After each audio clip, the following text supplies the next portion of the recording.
Football League is now down to 2 as the Toronto Argonauts and Winnipeg Blue Bombers will meet in this year's Grey Cup. Let's talk about how we got here. Let's start with the Argonauts. The big story from this game, obviously, is that they advance, but they lose Chad Kelly as he goes down with a broken leg. And that one, it's difficult, right? Running for it on second and long, defender, Adiemi Berglund, falls on his leg. It kind of goes, and he immediately knows, and apparently so does everybody else, because Kelly, with the mics that they just had on everyone, pick up someone here and go like, oh, he broke his leg. Yeah, that's a broken leg. Yeah, it's broken. Quick diagnosis on a football field. Also, for those of you watching, yes, no, a bit of color on those. My niece wanted salon day yesterday, and also was insistent that I go, and then pick the color. So, branding, right? Matches the color behind me. But anyway, for those of you listening, I have shiny baby blue nail paint, or fingernail polish, whatever. Not the point. Football. Sports, men. It's a tough situation for the Argos. Obviously, look, I have been fairly vocal about things with Chad Kelly. There are going to be no tears shed here, but I do feel genuinely terrible for his teammates, who a lot of them are going into, if not one of then the biggest game of their careers, and now they're doing so without their starting quarterback.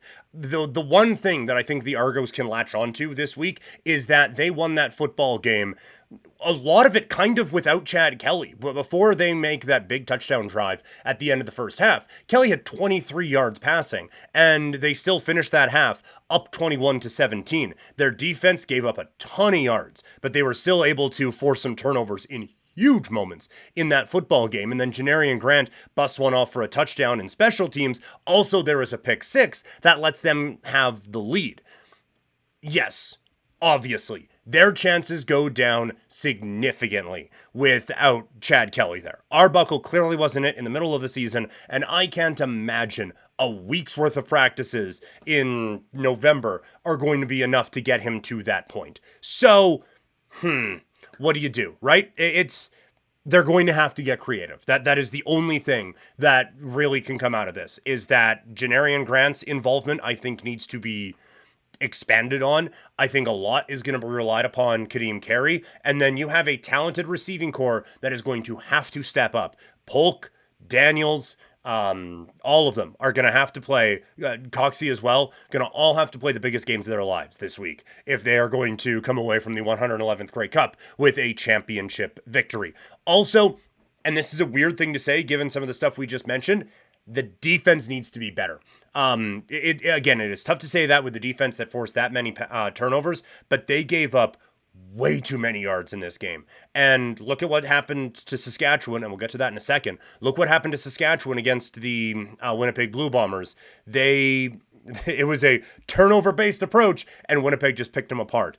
The defense did put a little bit of pressure on Cody Fajardo, but still, the underneath passes were there all of the time, and they were able to kind of move the ball a little bit efficiently. It was just that they turned it over at really, really bad times that ended up costing Montreal. And now, again, that is part of the point of a bend but don't break defense, is that you are forcing a team to be perfect for 10, 11, 12, 13, 14, 15 plays.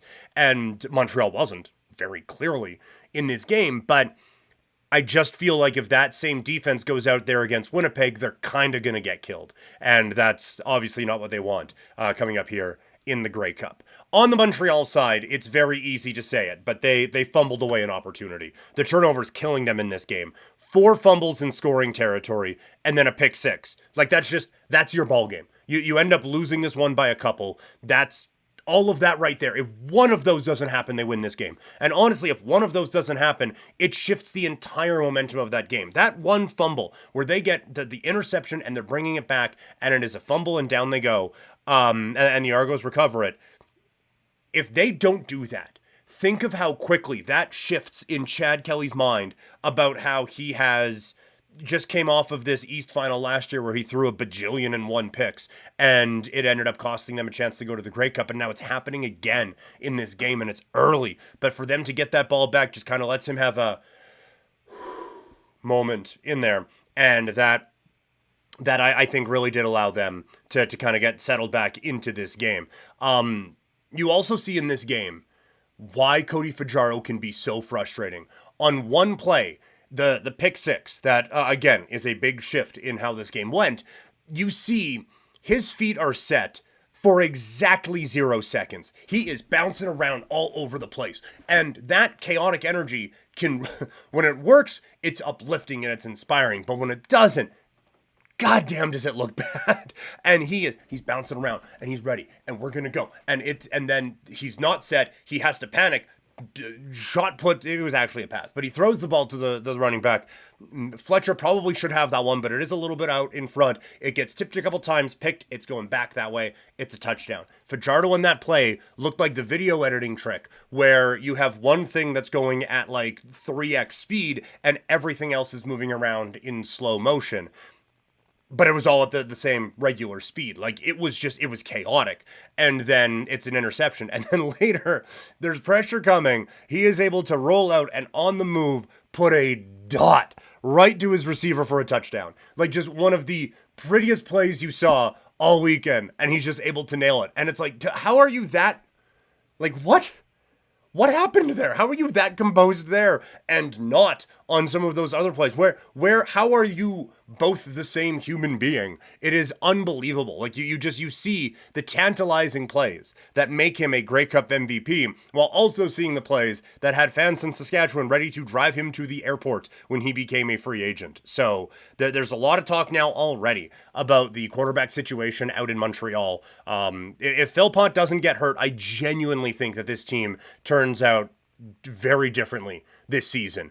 But it is now a very tricky question because Alexander looked ready and you were coming off of a game that felt very winnable and you lost in part because Fajardo didn't make the plays that you needed him to. But he was also at the helm when this team looked unstoppable in the first half of the season. So it is going to be a very, very interesting offseason out in Montreal.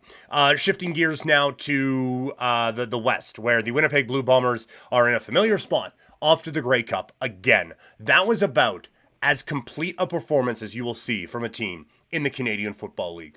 Collaros was slinging it. The receivers were making plays. Oliveira was a bowling ball. The defensive line was getting in Harris's face all game, and when he had time to throw, the DBs were locked on their receivers. But the real stars of this game, I thought, were the Winnipeg offensive linemen. They were brilliant. No offensive line in the league has done that to Saskatchewan this season at all. They just bullied them the entire game. Run game, pass game, didn't matter. Oliveira had a ton of holes and Collaros had a ton of time. It was, they picked Saskatchewan apart. That whole game, they picked Saskatchewan apart because of how well that offensive line played. If they play like that again in the Grey Cup, it doesn't matter who comes in to play quarterback for the Argos. You ain't beating them because Winnipeg can score on every possession if that offensive line is putting up that sort of a performance. Just unbelievable stuff. And then defensively, that secondary was incredible. Holm was unbelievable. The whole secondary, like Ford came up with a big play as well. Bonds got beat deep on one. That should have been a touchdown, but Harris just a touch off, and we'll get to that in a second.